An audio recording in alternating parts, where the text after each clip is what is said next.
Queridos estudiantes, muy buenas noches, que el Señor les bendiga. Qué bendición estar en una clase más con ustedes y la última. La verdad que esto también genera un poquito de tristeza porque es muy lindo poder compartir con ustedes. Después de haber tenido la primera asistencia y la segunda presencial, se ha visto la necesidad de poder grabar la tercera clase después de haber intentado tenerla de una manera virtual, en línea, conectados el día sábado, pero en el contexto personal no tenía luz, y en el contexto de ustedes, muchos de ustedes no tenían luz y otros no tenían internet. Para ello se ha visto la necesidad de grabar esta clase y todos ser edificados. Le pido por favor, donde usted está, conforme van viendo cada uno el video, que me permita orar. Bendito Padre Celestial, te pido tu bendición en esta clase. Bendiga, Señor, la vida de cada estudiante, su familia y su ministerio, Señor. Que cada uno de nosotros podamos crecer en el conocimiento, pero no solo, Señor, de algo, Señor, aprendido, sino que algo vivo en nuestro corazón, Dios. En tu Espíritu, Señor, seamos como piedras vivas, Señor, más que una clase o un escuchar de una manera real y viva tu palabra, Dios. En Cristo Jesús te pido tu asistencia, Señor, porque cuando usted hace las cosas, las hace bien. Amén. El tema que nos quedamos en el manual de Teología Sistemática, en el tema 9, lo que es la distinción entre la Iglesia e Israel, página 13, si no estoy equivocado. Hermanos, hemos visto la necesidad de poder complementar la clase con este manual, muy bueno, muy enriquecedor en cuanto a la aportación de nuestro conocimiento y entendimiento de Plantación de Iglesias 4. La iglesia del Nuevo Testamento y el Israel del Antiguo Testamento. Queridos estudiantes, hay teólogos y hay un grupo de personas que no hace esta distinción y trae un problema de interpretación teológica al no diferenciar y no separar lo que es la iglesia y lo que es Israel. La distinción entre la iglesia y a Israel, que se mantiene a lo largo del Nuevo Testamento, lo vemos en 1 Corintios capítulo 10, versículo 32, y la Escritura dice: no seáis tropiezo ni a judíos, ni a gentiles, ni a la iglesia de Dios. Podemos notar en este versículo cómo Pablo hace una diferencia entre el gentil y la iglesia, entre el gentil, y lo que tiene que ver con Israel. Efesios capítulo 3, del 1 al 6 también, y Colosenses 1:26.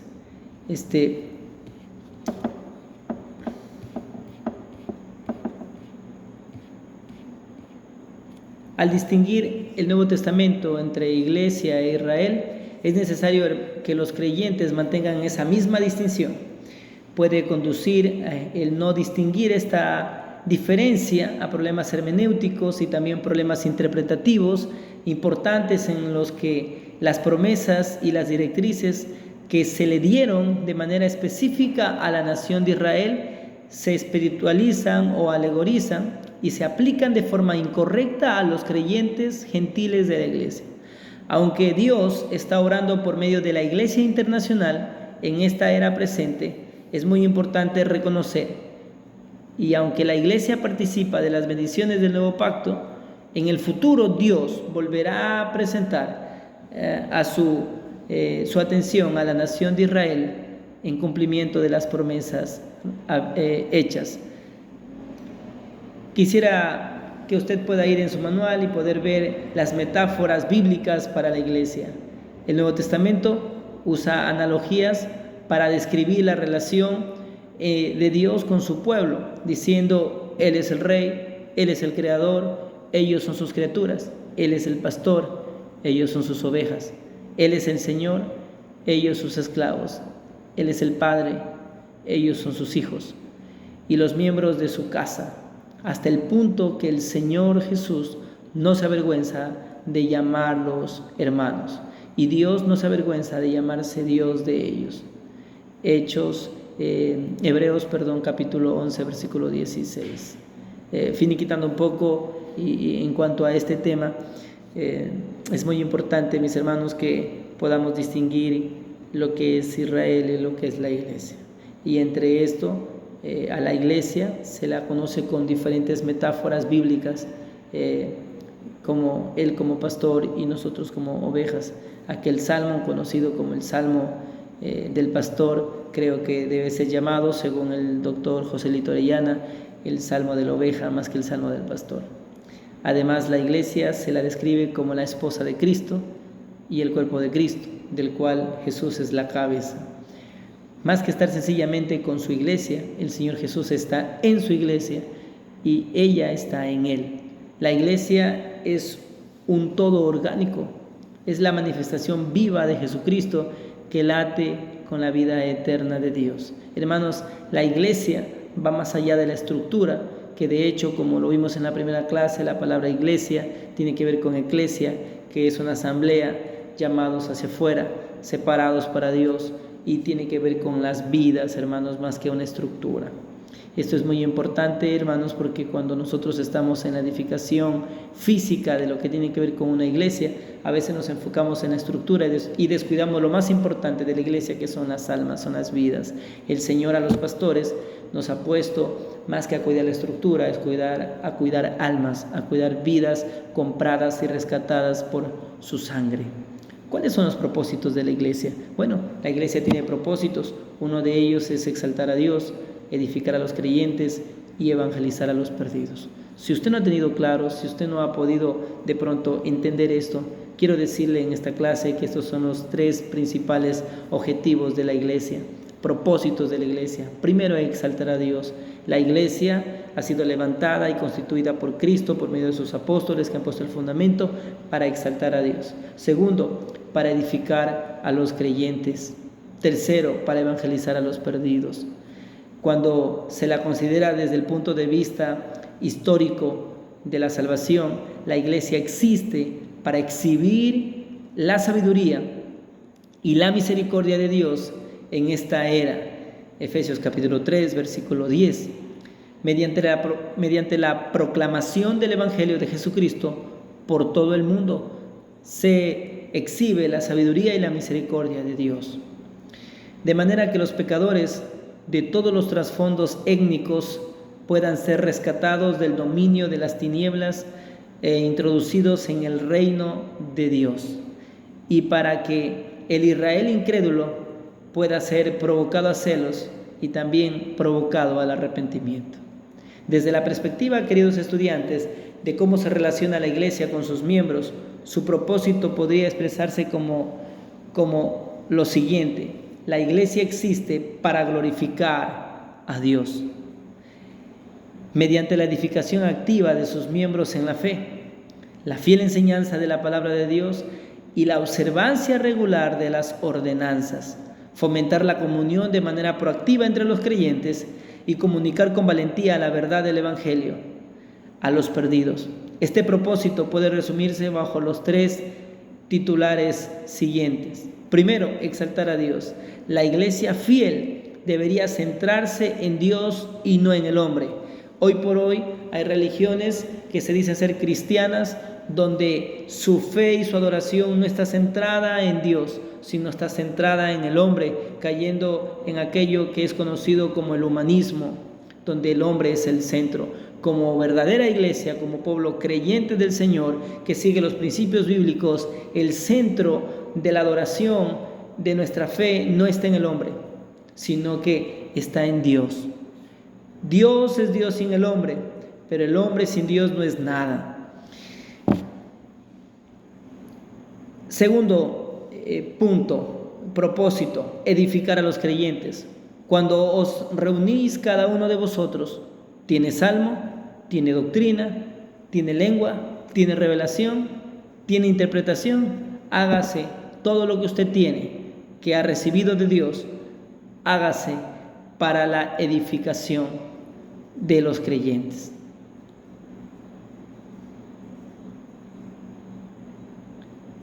En la lista de la edificación figuran lo siguiente: 1, amarse los unos a los otros; 2, vivir en armonía unos con otros; 3, recibirse los unos a los otros. 4, amonestarse los unos a los otros, porque el amor todo lo cree, pero no se deja engañar de nadie o de nada. 5, preocuparse los unos por los otros. 6, servirse los unos a los otros. Hermanos, si todo lo que estamos leyendo usted no lo está viviendo, creo que tiene que hacer una pausa.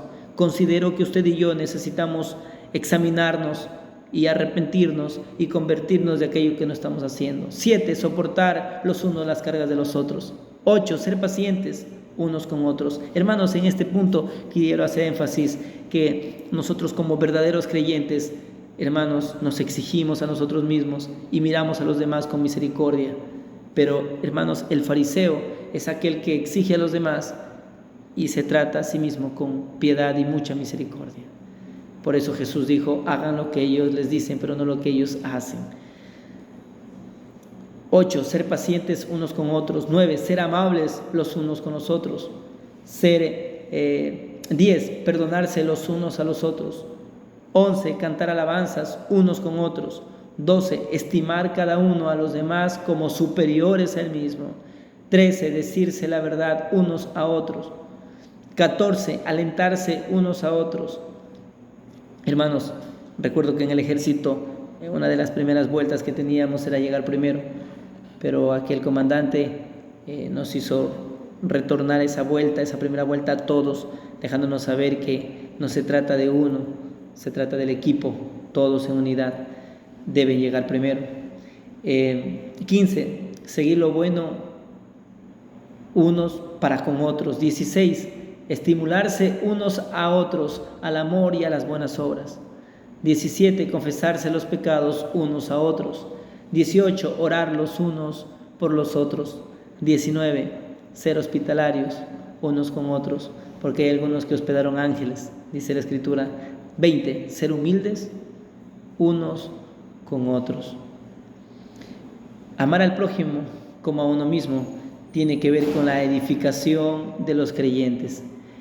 Punto 3, evangelizar a los perdidos del propósito de la iglesia. Una iglesia que busca con entusiasmo la gloria de Dios pondrá de igual modo un fuerte énfasis en la evangelización, tanto local como por todo el mundo, cumpliendo así lo que dice la Escritura: id y hacer discípulos a todas las naciones, bautizándoles en el nombre del Padre, del Hijo y del Espíritu Santo, y recordándoles todas las cosas que os he mandado. La gran comisión, hermanos, indica que la verdadera evangelización implica y consiste en hacer discípulos, no en convencer meramente a incrédulos a tomar decisiones, haciendo una confesión cuando su corazón está apartado de una verdadera fe al Señor Jesucristo. Nosotros no hacemos énfasis en que incrédulos hagan confesiones y sigan siendo incrédulos, sino que nosotros hacemos énfasis, como la gran comisión y la verdadera evangelización, en hacer discípulos, hombres que verdaderamente creen y que dan un fruto de arrepentimiento. Juan el Bautista dice: generación incrédula, hacer frutos dignos de arrepentimiento. Jesús dijo: por sus frutos los conoceréis. La autoridad de la iglesia o autoridad espiritual en la iglesia. Mis hermanos, cuando nosotros hablamos de la autoridad espiritual en la iglesia, tenemos 3 puntos: líderes con dones, ancianos y diáconos. Jesucristo es la cabeza de la iglesia. Él es la autoridad suprema de la iglesia. Ha colocado líderes, ha colocado ancianos, ha colocado diáconos. Claro que sí, tenemos una autoridad delegada, pero también limitada. El pastor MacArthur dice: yo no tengo autoridad, la autoridad que tengo es aquella que me ha dado la palabra. Hermanos, y verdaderamente esta es la verdadera autoridad. Cuando hablamos de líderes con dones, debemos ver que líderes piadosos que Él ha provisto para liderar a su pueblo. Pablo afirma respecto al Cristo ascendido que puso a apóstoles, profetas, evangelistas y pastores y maestros. Para esto, hermanos, quisiera empezar o aportar a esta clase en el librito. Le recomiendo que usted pueda leer el libro de Pastores y Predicadores del pastor y profesor teólogo Miguel Núñez. En la parte de la introducción, el pastor Miguel Núñez escribe lo siguiente. Hoy lo publiqué en mi estado y como introducción dice lo siguiente: estoy convencido de que la crisis de cultura pastoral frecuentemente comienza en el aula de clase de seminario. Comienza con un manejo de la palabra de Dios que es distante, impersonal y basado en información. Inicia con pastores que en sus años de seminario llegaron a sentirse cómodos con sostener la palabra de Dios lejos de sus propios corazones. Comienza con aulas de clase que son académicas y no pastorales. Surge al dar más importancia a la mente que al corazón y comienza con notas de exámenes que son más importantes que el carácter. El escritor de esta parte, de este fragmento, es Paul David Tripp, y el libro se llama Un llamado peligroso o Llamado peligroso. El pastor nos escribe en este libro y quisiera leerle lo siguiente.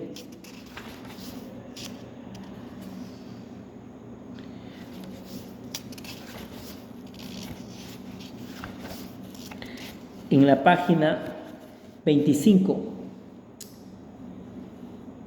es la manera a la que Cristo nos llamó a vivir el ministerio pastoral. Cuando nos maldicen, nosotros tenemos que bendecir. Cuando nos desacreditan, nosotros tenemos que reconocer que esto viene con el llamado. El pastor hace una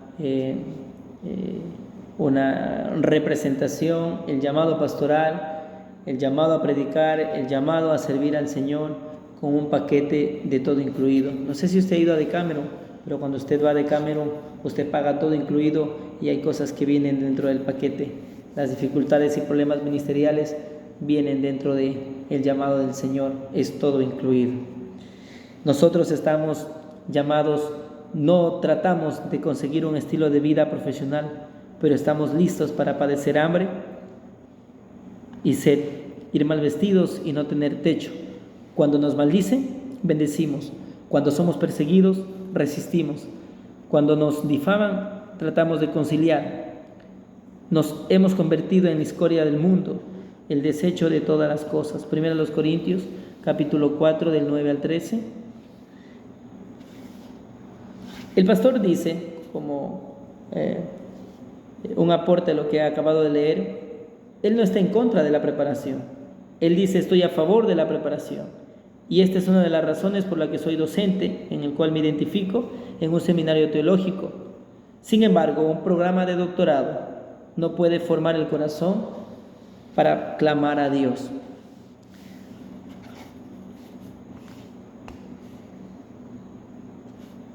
Cristo, queridos estudiantes, comenzó su ministerio de la mejor forma posible. Él fue ungido por el Espíritu Santo en el río Jordán. Sin embargo, terminó clavado en la cruz, sin garantías de una recompensa de este lado de la eternidad. No tenemos garantías, queridos estudiantes, de que al establecer una iglesia o plantar una iglesia, terminaremos de la mejor manera posible. No tenemos esa garantía. Millones y millones de cristianos han muerto martirizados a pesar de haber servido fielmente al Señor. Recuerden, estudiantes, Jesús dice, porque ni aun el Hijo del Hombre vino para ser servido, sino para servir y para dar su vida en rescate por muchos.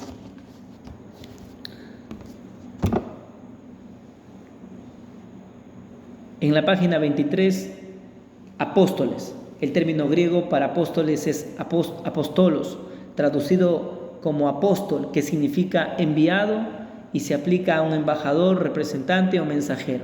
Sin embargo, el uso principal neotestamentario del título se aplica a los apóstoles de Jesucristo, escogidos por él, hombres específicos a quien Jesús seleccionó personalmente y a cada uno lo llamó por su nombre para ser representantes autorizados por él.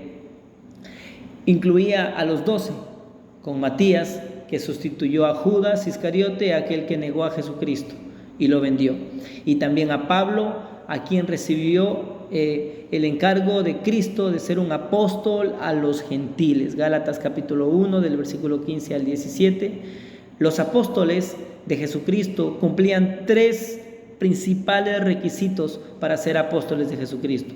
Primero, fueron escogidos directamente por el Señor Jesucristo, personalmente por Él.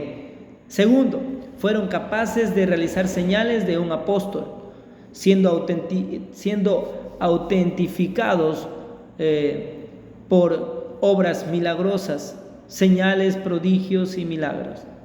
Entonces, si hoy por hoy, en el año 2024, alguien hace señales, prodigios y milagros, lo puede hacer, pero no cumple el primer requisito, que fue escogido directa y personalmente por el Señor Jesucristo. 3. Con sus propios ojos fueron testigos de Cristo resucitado. Evidenciaron el bautismo, la resurrección y la ascensión de Cristo. Fueron testigos oculares. Por eso usted puede recordar lo que dice la Escritura, lo que vimos tocante al verbo de vida, lo que palparon nuestros ojos, lo que hemos visto y oído, estos anunciamos. 1 Corintios 15:8. La última persona que había satisfecho el tercer requisito, no ha habido apóstoles genuinos desde Pablo, hermanos. Concluyente que no existen hoy por hoy, en el año 2024, apóstoles. No los ha habido en la historia de la iglesia.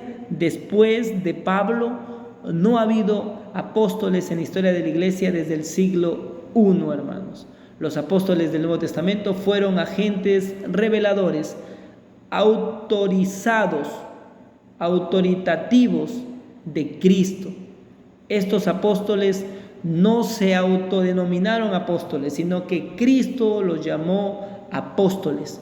El problema de hoy, hermanos, es que nosotros tenemos apóstoles en el año 2024 que no fueron llamados por el Señor Jesucristo, que no vieron a Cristo con sus ojos y que tampoco hacen milagros y señales como aquellos apóstoles escogidos por Cristo, quienes vieron a Jesús con sus propios ojos. Hermanos, y algo importante con respecto a los verdaderos apóstoles, que ellos vivieron vidas santas, vidas piadosas. Hoy por hoy tenemos apóstoles que son divorciados, separados de sus esposas, peleados con sus hijos, que no guardan un buen testimonio, que no tienen una vida de santidad.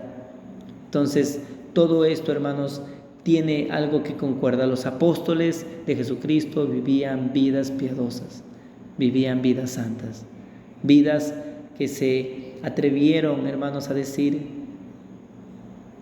Pablo lo dice, sigan mi ejemplo, miren mi ejemplo, hermanos, para que un hombre les diga, así como yo he seguido a Cristo, así como yo he seguido el ejemplo de Cristo, Pablo dice, sigan mi ejemplo les he dado. Hermanos, yo creo que hoy por hoy, aquellos que se dicen ser apóstoles, no es prudente que sigamos su ejemplo. Profetas. El término traducido para profetas en el griego es profetes, que significa aquel que habla en lugar de un portavoz. Los profetas del Nuevo Testamento fueron, pues, portavoces de Dios. Como en el Antiguo Testamento, los profetas de la iglesia primitiva se distinguieron principalmente por su recepción y entrega de la nueva revelación de Dios. Quisiera que vayamos a Hechos capítulo 11, versículo 27. Hechos 11, 27.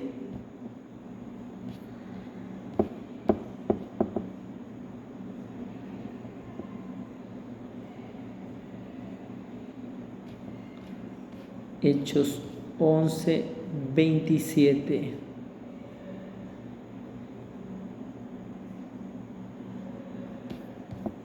Dice la palabra de Dios en Hechos 11, 27. En aquellos días, unos profetas descendieron de Jerusalén a Antioquía, y levantándose uno de ellos, llamado Agabo, daba a entender por el Espíritu que vendría una gran hambre en toda la tierra habitada, la cual sucedió en tiempo de Claudio. Entonces los discípulos, cada uno conforme a lo que tenía, determinaron enviar socorro a los hermanos que habitaban en Jerusalén.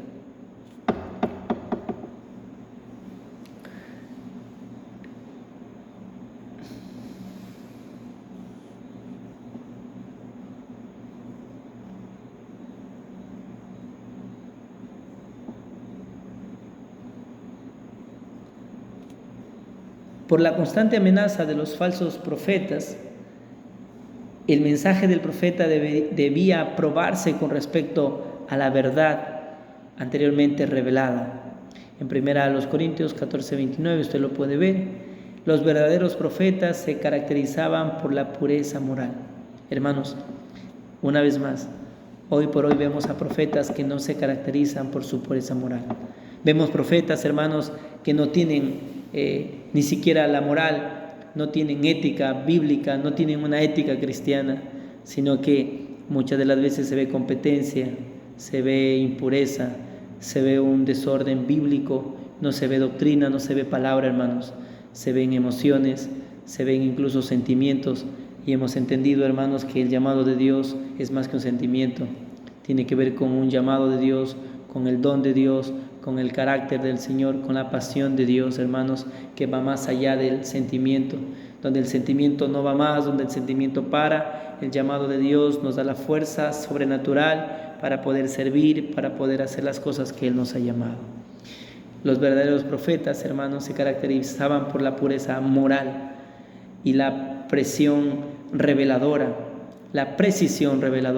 Aquellos que enseñaban falsa doctrina, quienes vivieron en una lujuria y una avaricia sin freno, o que transmitieron una supuesta revelación de Dios inexacta y falsa, debían ser ignorados por el pueblo de Dios como falsos profetas, y como dice la Escritura, aquel profeta debe morir.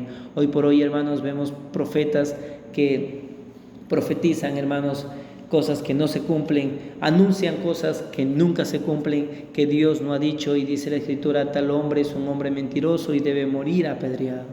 Hermanos, pero hoy por hoy vemos profetas que profetizan de su propio corazón.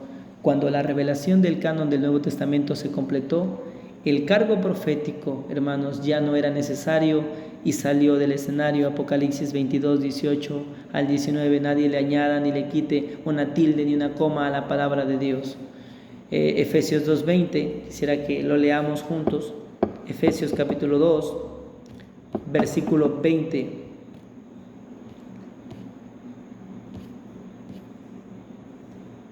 Dice la Escritura, hermanos, Efesios 2:20, edificado sobre el fundamento de los apóstoles y profetas, siendo la principal piedra del ángulo Jesucristo mismo. Una vez establecido ese fundamento, la obra de los apóstoles y profetas en la era de la iglesia ya se había completado. Sin embargo, la proclamación de la palabra profética, según segunda de Pedro 1:19, sigue por medio de la fiel predicación de las Escrituras. Es decir, usted y yo podemos decir una palabra profética cuando decimos así dice la Escritura, o podemos decir así dice el Señor, con libro, capítulo y versículo. Salmos 4:8. En paz me acostaré y asimismo dormiré, porque solo tú, Jehová, me haces vivir confiado. Así dice el Señor. Esa es la palabra profética que todos estamos llamados a decir con cita bíblica. Evangelistas. Todo creyente se le ordena que lleve las buenas nuevas del Evangelio a los inconversos, según Mateo 28 del 18 al 20 y según Hechos capítulo 1 versículo 8, pero recibiréis poder cuando haya venido sobre vosotros el Espíritu Santo y me seréis testigos en Jerusalén, Judea, Samaria y hasta lo último de la tierra. Un don especial como evangelistas. El término evangelista solo aparece 2 veces en el Nuevo Testamento, en Hechos 21:8, cuando Felipe es llamado un evangelista, y en Timoteo se le da instrucciones para que haga la obra de evangelista, 2 Timoteo 4:5. La evangelización es un tema importante en el Nuevo Testamento. El término griego para evangelización tiene que ver con evangelio, buenas nuevas de salvación. Bueno, hermanos, yo quisiera que usted pueda preguntarse a usted mismo qué es el Evangelio. Y si usted tiene una respuesta limitada, corta y pequeña, sería bueno que usted se reestructure su definición de lo que es el Evangelio. El Evangelio, hermanos, tiene que ver con un mensaje de Dios para la humanidad, y este mensaje contiene malas y buenas noticias. Por eso Jesús les dijo: arrepentíos y convertíos. ¿Por qué arrepentíos? Porque hay una mala noticia para aquellos que no se han arrepentido. Convertíos, porque el reino de Dios se ha acercado. Hermanos, el Evangelio tiene que ver con la vida, tiene que ver con la persona y tiene que ver con las palabras de Cristo, con las obras de Cristo. El Evangelio es Jesucristo mismo, hermanos. El Evangelio debe priorizarse en todas las iglesias, la evangelización, fomentar la evangelización en la comunidad local y apoyar a la obra misionera alrededor del mundo. Si Dios nos ha salvado, hermanos, es para poner nuestras vidas, poner nuestras casas, poner nuestra familia y también poner nuestra economía a los pies del Señor. Pastores y maestros dentro de la iglesia. En Efesios 4:11, el término griego para pastor es poimen, que puede traducirse pastor o apacentador. El liderazgo, la protección y el cuidado de los pastores manifiestan hacia los miembros de su rebaño. El Señor Jesús es el gran pastor y es el pastor de pastores. Dice Juan capítulo 10, yo soy el buen pastor. Él le ha dado a la iglesia como pastores que deben ser sus apacentadores. Pedro dice: apacentad la grey de Dios. Su función principal como pastor es alimentar a las ovejas, una responsabilidad que cumple mediante la enseñanza de la palabra de Dios. El pastor va a alimentar a la ovejita con la palabra, no la va a alimentar con otras cosas, que no es con filosofías de huecas sutilezas, con doctrinas judaizantes, con principios judaizantes, con todo aquello que no tiene que ver con la palabra. Eso no edifica, no nutre, no alimenta a la oveja. El pastor es llamado a alimentar a las ovejas, ni siquiera con su experiencia o su testimonio. Nosotros estamos llamados como pastores a alimentar a cada oveja con la palabra del Señor. Una responsabilidad que cumple mediante la enseñanza de la palabra, aunque la enseñanza se puede identificar como su propio ministerio. Efesios 4:11, pastores y maestros describen dos facetas de un único oficio de liderazgo pastoral. Son conocidos los pastores como apacentadores y maestros. Como los apóstoles, los pastores deberían entregarse de forma primordial a la oración y al ministerio de la palabra. Estos son dos ministerios avalados por la Escritura, según Hechos capítulo 6, versículo 4, ya que han convertido el proclamar a Cristo en su misión, amonestando a todo hombre y enseñando a todo hombre en toda sabiduría, a fin de presentar perfecto en Cristo Jesús a todo hombre. Colosenses 1:28. El pastor maestro diligente es un buen ministro de Jesucristo. Es aprobado como obrero que no tiene de qué avergonzarse, que usa bien la palabra de verdad y lucha en oración por su pueblo. El llamado principal para el pastor es la oración y el ministerio de la palabra. Aunque la estructura y la administración tiene su lugar, justamente ustedes vieron una materia de administración eclesiástica, tiene su lugar la estructura y también la administración. El verdadero poder en la iglesia no es la estructura, no es la administración, viene por medio, hermanos, de la oración y por medio del ministerio de la palabra. Por consiguiente, el pastor maestro debe priorizar, hermanos, la oración y la predicación, en lugar de llegar a estar extremadamente ocupados con la gerencia de otras cuestiones administrativas. Hermano, alguna vez una ovejita me dice: pastor o hermano, yo veo que su vida es una vida tranquila. Y sabe que, hermanos, en la vida de cada pastor es una vida de mucho esfuerzo, de mucha dedicación, de un gran peso. obviamente sostenido por el Señor y puesta por el Señor. Pero si usted ve a un pastor que de pronto no es un pastor que está renegando, no es un pastor que está demudado su rostro, estresado, no es porque no tenga trabajo, es porque esta persona ha aprendido a tomar el trabajo con pasión y disfruta y ama lo que hace. Cuando usted ve una persona que de pronto está siempre renegando, está con mal genio, hermanos, es porque esta persona tiene que llevar su carga a los pies del Señor y disfrutar y amar lo que se hace, hermanos. Así que cuando usted vea a su pastor que él está orando, no es que él no está haciendo nada. Cuando él está orando, su pastor está haciendo todo. Cuando usted ve a su pastor dedicado a la palabra, y tengo justamente el librito, como usted lo puede ver, al pastor Miguel Núñez, dedicado a la palabra, hermanos, como se ve en la imagen, no es que el pastor está haciendo nada, el pastor está haciendo todo. Si su pastor dedicándose a la oración y también a la palabra, él se da tiempo para poder compartir, de pronto estar en una minga, él está haciendo algo extra por amor, está yendo una milla más. Pero yo les llamo a ustedes como miembros de una iglesia, como estudiantes del instituto que tienen sus pastores, que usted pueda valorar el trabajo de ellos y ore por su pastor.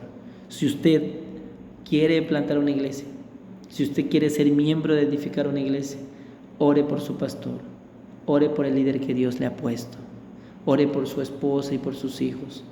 No es algo fácil, hermanos.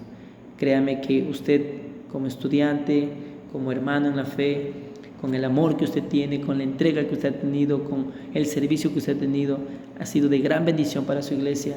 Pero quiero decirle que todo esto que usted ha vivido, aunque también ha sufrido, aunque también ha llorado, no es lo mismo que ser un pastor.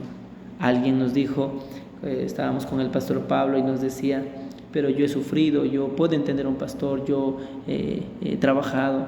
Y le decíamos, Pablo le decía, ¿tú has sido pastor? No, por lo tanto tú no puedes decir yo entiendo a un pastor. Solo alguien que es pastor va a poder entender, hermanos, este gran trabajo, pero tan honorable, pero tan demandante trabajo que Dios ha hecho a cada pastor. Así que, hermanos, con esto quiero continuar. No se sirve mejor a las ovejas con programas elaborados o presentaciones impecables, sino con una enseñanza coherente y también bíblica.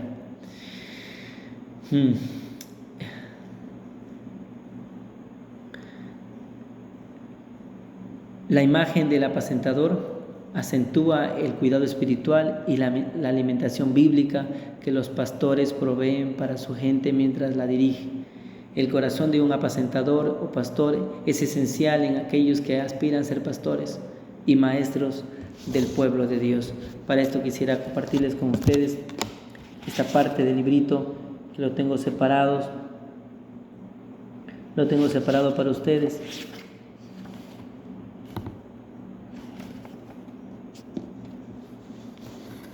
Es de vital importancia, en la página 30 del libro de Pastores y Predicadores, el pastor Miguel Núñez dice, es de vital importancia entender el llamado pastoral porque muchos se entusiasman con la idea de estar detrás de un púlpito exponiendo la palabra de Dios, sin considerar que el pastorado es mucho más que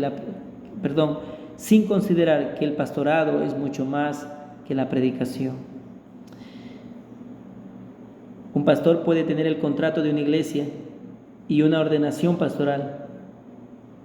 No, el tema de tener un contrato con una iglesia y una ordenación pastoral no hace un pastor, pues esto no es un llamado terrenal. El pastorado no es un llamado terrenal. Una iglesia local puede reconocer el llamado que Dios haya hecho previamente sobre la vida de una persona. Una iglesia podría y debe ordenar a los pastores, pero es posible tener muchos títulos y ofertas de contratos de las mejores iglesias y no ser un pastor ante los ojos de Dios. El llamado lo hace Dios. Un seminario prepara mejor a alguien, hermanos, que ya fue llamado por Dios al pastorado o que será llamado posteriormente al pastorado.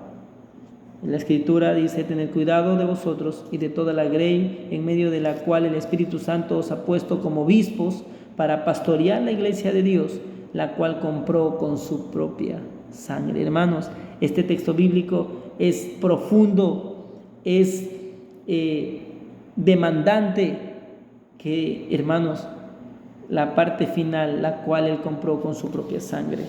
Hermanos, como pastores, entendemos que las ovejas que Dios ha puesto en el redil, en la iglesia, son iglesias compradas, son personas compradas a precio de sangre, y Él nos va a demandar. A continuación, mis hermanos, tenemos la parte en lo que tiene que ver con eclesiología. Quisiera, hermanos, pedirles que usted siga y termine de leer, porque justamente esto tiene que ver con la tarea, y usted pueda haber definido, sacado un tema y haber definido bien, hacer esa crítica textual y poderla presentar. Mis hermanos, es una bendición, es un gusto compartir con ustedes. Estoy a las órdenes. Rogarles de favor, ustedes que están en Plantación de Iglesias 4, que recuerde que plantar una iglesia no tiene que ver con cumplir una materia o pasar una materia. Plantar una iglesia, estar involucrado en la edificación, en la plantación de una iglesia, tiene que ver con nuestra vida, tiene que ver con nuestra manera de vida, con nuestra forma de vida, de una vida constante, de estar predicando, de estar evangelizando, de estar discipulando, de estar dando cursos de bautismo, de ayudar al pastor. Esto no es una etapa o no es un grado de nuestra vida, sino es una forma de vida constante, es una constante en todo el proceso de nuestra vida ministerial o nuestra vida cristiana, hermanos. Así que no se aleje de estar involucrado en la edificación de la iglesia, en la plantación de la iglesia. Usted pertenece a una congregación donde hay misiones, donde hay servicio, y usted puede involucrarse para trabajar, hermanos, junto a su pastor o junto al líder que Dios ha puesto a su lado, y poder predicar, evangelizar, llevar las buenas nuevas, hermanos. Alguien alguna vez dijo: Dios me ha llamado a mí a la música, no a predicar el evangelio. Esa persona no ha leído la escritura, porque el Señor nos llamó no a todos a la música, pero sí a todos a predicar las buenas nuevas del evangelio y de hacer discípulos. No le dijo a Pedro y a Juan, sino a todos. E incluso Jesús en Juan capítulo 17 ora y dice: oro no solo por ellos, sino por los que creerán por la palabra de ellos. Mis hermanos, que Dios les bendiga, que Dios les guarde. Cualquier cosa, estoy al servicio de ustedes. Usted tiene mi teléfono, tiene mi contacto, y voy a estar siempre dispuesto a poderles servir. Que el Señor les bendiga, que el Señor les guarde. Buenas noches.